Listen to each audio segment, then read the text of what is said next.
Hola, cordial saludo a los estudiantes y la audiencia en general.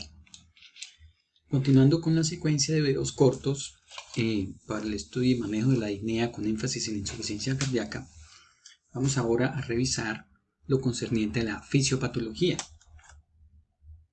Ya habíamos avanzado con el problema clínico, el planteamiento de hipótesis diagnósticas, las pruebas diagnósticas y habíamos planteado un diagnóstico preliminar. Entonces, en relación a la fisiopatología, en este esquema revisaremos los aspectos más importantes. En esta figurita podemos ver en azul todas las condiciones o noxas que favorecen que de alguna manera se produzca disfunción ventricular sistólica o diastólica. Estas noxas acá están en su orden de más prevalencia. Por ejemplo, ya sabemos que la enfermedad coronaria es la principal causa de insuficiencia cardíaca en el mundo. Le siguen la hipertensión, las valvulopatías, la enfermedad chagásica, por ejemplo, en nuestro contexto local, Santander hay muchas chagas. Las arritmias cardíacas como la fibrilación auricular, por ejemplo, la taquicardiomiopatía, que es disfunción ventricular asociada a arritmias cardíacas, más frecuentemente fibrilación auricular flutter. La toxicidad cardíaca, por ejemplo, por quimioterapia y otras condiciones menos frecuentes. Todas estas, de alguna u otra manera, producen disfunción sistólica o diastólica, o sea, un problema de, digamos, lo que tiene que ver con alteración de la función de bomba como tal, con la FEBI reducida, o puede ser pacientes que tengan FEBI por encima, por ejemplo, del 40%, que tengan difusión diastólica, por ejemplo, un problema de llenado. Más adelante revisaremos cómo se clasifica la insuficiencia cardíaca de acuerdo a la fracción de eyección. Entonces, esta disfunción ventricular sistólica y o diastólica me produce un rasgo fisiopatológico muy importante y es el más importante en la fisiopatología de la falla cardíaca, que es el aumento de las presiones cardíacas al final de la diástole o en la telediástole. Con alguna frecuencia, en algunos casos más que otros, pues se asocia insuficiencia mitral, que tiene que ver más que todo por la regurgitación de flujo desde el ventrículo izquierdo hacia la aurícula izquierda por la válvula mitral, en el caso del ventrículo izquierdo. Básicamente por ese mismo aumento de la presión telediastólica. Pero esa insuficiencia mitral es predominantemente funcional, las valvas de las válvulas también. Puede verse en el lado derecho también como insuficiencia tricuspidia, cuando la disfunción ventricular es derecha. Este aumento de presiones al final de la diástole genera otro fenómeno muy importante, otro epifenómeno, que es la activación del sistema renina-angiotensina-aldosterona y la activación del sistema nervioso simpático. Estos dos inicialmente intentan hacer una especie de compensación, favoreciendo la retención de agua y sodio y la presión de perfusión renal, pero finalmente esa activación es exagerada y termina siendo deleteria.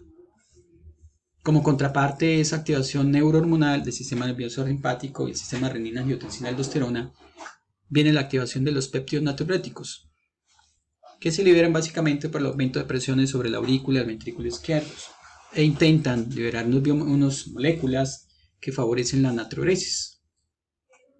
Pero pues en la fisiopatología de la insuficiencia cardíaca, esto intenta ser un mecanismo como de contrapeso al sistema renina-angiotensina-aldosterona y al simpático, pero no es suficiente. Finalmente entonces va a predominar la activación neurohormonal sobre el sistema de los péptidos. ¿Y qué va a suceder? Con estos dos epifenómenos, que son el aumento de las presiones y la activación neurohormonal, que es pobremente mitigada por el sistema de los péptidos, pues se va a producir una cantidad de síntomas y signos relacionados con el aumento de presiones. Por ejemplo, en el caso del corazón derecho, se va a notar o se va a hacer objetiva con el aumento de la presión venosa central. Si yo pongo un catéter en la aurícula derecha y mido la presión en la aurícula derecha, lo que normalmente son presiones entre 0 y 8 milímetros de mercurio, perfectamente pueden ser presiones tan altas como mayores de 12 milímetros de mercurio. Y esto se asocia a la presentación de signos de congestión venosa o periférica, tal cual el edema periférico, la angurgitación yugular, el reflejo hepatoyugular, la citis y visceromegalias. En el lado izquierdo también ese aumento de presiones se puede estudiar a través del implante de un catéter en la arteria pulmonar y medición de la presión en cuña, que explicaremos en el siguiente gráfico. Y en este caso, en el lado izquierdo, el aumento de la presión telediastólica del ventrículo izquierdo, que se puede objetivizar a través de una medición de la presión en cuña mayor de 15 milímetros, se puede hacer manifiesta a través de la congestión pulmonar. Esa congestión pulmonar se traduce en disnea, ortopnea, apnea paroxística nocturna, vendopnea y opacidades alveolares inicialmente intersticiales y luego alveolares en la radiografía de tórax. Entonces tenemos dos grandes presentaciones de los pacientes que usualmente coexisten, tanto las manifestaciones de congestión venoso periférica y las manifestaciones de congestión pulmonar. Muy importante resaltar aquí que la principal causa de difusión del lado derecho es la difusión del ventrículo izquierdo. En algunos pacientes puede haber alteración primaria del ventrículo derecho, por ejemplo, pacientes que tengan hipertensión pulmonar aislada, digámoslo de esa manera. Pero podemos decir que por lo general coexisten las dos disfunciones, digámoslo así, del lado derecho y del lado izquierdo, pero que en el lado derecho es más una consecuencia de la disfunción ventricular izquierda, y lo van a ver ahorita más adelante. La mayoría de los pacientes clínicamente hacen más síntomas de congestión que de hipoperfusión. Si bien hay disfunción de bomba o fallo de bomba, la hipoperfusión no es una manifestación tan temprana en la mayoría de los pacientes. En su mayoría, valga la repetición, predominan los síntomas y signos congestivos y los pacientes mantienen su perfusión con los mecanismos de compensación. Pero en fases ya avanzadas de la enfermedad, los pacientes ya pueden perder su función de bomba por la fibrosis marcada del ventrículo y el reemplazo de miocardiocitos por células de colágeno, por fibras de colágeno. Esta hipoperfusión se puede objetivizar a través de la medición del índice cardíaco a través de mecanismos directos o indirectos. Directos, por ejemplo, el mismo catéter en la arteria pulmonar, por un mecanismo que se llama termodilución, nos permite estimar el índice cardíaco. Simplemente el índice cardíaco no es más que el gasto cardíaco indexado a la superficie corporal en metros cuadrados. Entonces, se pudiera decir que aquellos pacientes hipoperfundidos son aquellos que tienen un índice cardíaco menor de 2.2 litros por metro cuadrado de superficie corporal.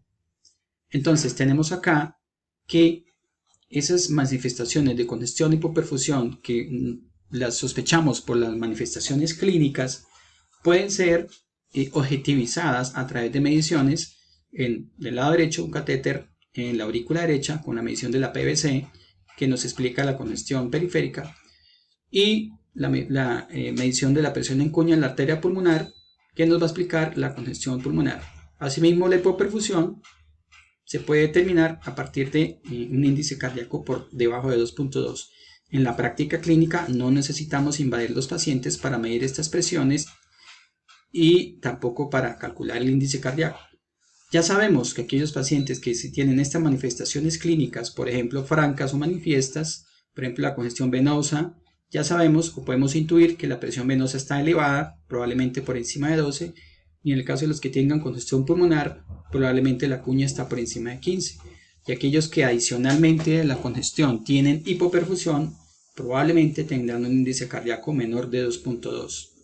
Hay evidencia que explica que la medición rutinaria de forma invasiva, por ejemplo a través de un catéter de arteria pulmonar, no tiene ningún impacto clínico en la morbimortalidad de los pacientes y es más, el implante de estos catéteres, sobre todo el de la arteria pulmonar, trae consigo mucha morbimortalidad y complicaciones. Al final, cuando los pacientes hacen ya disfunción biventricular y hay compromiso de la perfusión, muchos de ellos fallecen por falla multiorgánica, falla de múltiples órganos, arritmias cardíacas o complicaciones asociadas. Entonces, para resumir acá, el paradigma actual de la insuficiencia cardíaca, que tiene que ver con el aumento de presión telediastólica como principal epifenómeno y como segundo epifenómeno el desbalance entre el sistema nervioso simpático, el sistema renina-angiotensina-aldosterona y el sistema de péptidos natriuréticos. Entonces, nótese acá en esta balancita que hay una predominancia importante de la activación neurohormonal sobre los mecanismos de compensación, que es la liberación del sistema de péptidos. Hace 20 años el paradigma era la falla bomba y se daba mucha importancia al uso de inotropía, por ejemplo con digitálicos. Ya sabemos 20 años después que el problema es básicamente un problema de presiones y de activación neurohormonal. Entonces, ¿en qué se traduce ese desbalance y la predominancia de la activación neurohormonal? Bueno, esta se puede hacer manifiesta a través de todos estos fenómenos secundarios, donde están la descarga autonómica, la taquicardia, el estrés, la hipervolemia, la sobrecarga de volumen de presión, la inflamación, la fibrosis y la remodelación miocárdica. Esto finalmente pues se traduce o se asocia al aumento de presiones de las cavidades cardíacas, específicamente los ventrículos, al final de la diástole. Ahora entendamos un poquito mejor lo de la presión venosa, lo de la presión en cuña y el índice cardíaco. Entonces, sabiendo que el principal problema en la falla cardíaca es el aumento de presiones, acá por ejemplo tomamos referencia al ventrículo izquierdo, las presiones al final de la diástole que están muy elevadas porque el ventrículo si hay disfunción sistólica, por ejemplo, no se ha vaciado bien, esa sobrecarga de volumen se traduce finalmente en una sobrecarga de presión por el remanso de sangre que se ha quedado dentro del ventrículo y porque simplemente la sangre sigue llegando a la aurícula izquierda vía venas pulmonares. Entonces, al fin y al cabo, esa sobrecarga de volumen se va a traducir también en la sobrecarga de presión. Entonces, ¿qué pasa con la sobrecarga de presión dentro del ventrículo izquierdo? De alguna manera se libera a través de la aurícula izquierda, aumentando la presión en ella, y de forma retrógrada se va a aumentar la presión en las 4 venas pulmonares. Estas 4 venas pulmonares que a su vez vienen ¿de dónde? Pues vienen de los pulmones, ¿cierto? Esa era la sangre, digámosle así, que venía de los pulmones ya tanqueada de oxígeno, venía oxigenada para llegar al ventrículo izquierdo y allí a la aorta. Pero este aumento de presión retrógrada desde el ventrículo izquierdo, la aurícula izquierda, a venas pulmonares, y que se puede medir acá en los capilares pulmonares, ¿cierto? Es más fácil de medir o estimar a través del implante de un catéter y en una de las ramitas de la arteria pulmonar. En lugar de entrar directamente al corazón izquierdo y medir la presión intraventricular izquierda, pues es más fácil a través del lado derecho, ¿cierto? Vía aurícula, ventrículo derecho, llegar a la arteria pulmonar y enclavar el balón en una de sus ramitas, medir la presión que está acá, distal al balón. Esa presión que yo mido acá, distal al balón, es la misma presión que está dentro del circuito, ¿cierto? Que viene de las venas pulmonares, capilares venulares, a que finalmente por la otra contraparte van a continuar esa presión, se va a sentir en los capilares arteriolares. Entonces, esta presión acá me está midiendo indirectamente, esta presión acá que llamamos en cuña, que por lo general va de 8 a 12 milímetros de mercurio. Los pacientes con insuficiencia cardíaca manifiesta con congestión pulmonar por lo general tienen cuñas por encima de 15. Esta presión acá de 15 es más o menos la misma presión que se estaría sucediendo en la aurícula izquierda. Es una medida indirecta de la presión en la aurícula izquierda. Entonces, pero también puedo usar el mismo catéter que puse acá, puedo medir la presión en la aurícula derecha y medir la PVC, que en condiciones normales de 0 a 8, pero en pacientes con falla cardíaca que están congestivos con predominio derecho, pues van a tener presiones por encima de 12. La cuña que va de 8 a 12 en pacientes con falla cardíaca puede estar por encima de 15. Y también por un mecanismo de termodilación a través de ese mismo catéter puedo estimar el índice cardíaco, que lo normal es de 2.2 a 4.2, pero que en falla cardíaca, pacientes hipoperfundidos, está por debajo de 2.2. Bueno, después en el próximo video vamos a revisar cuáles son los fenotipos, cómo se presentan los pacientes y la primera parte del tratamiento. Muchísimas gracias.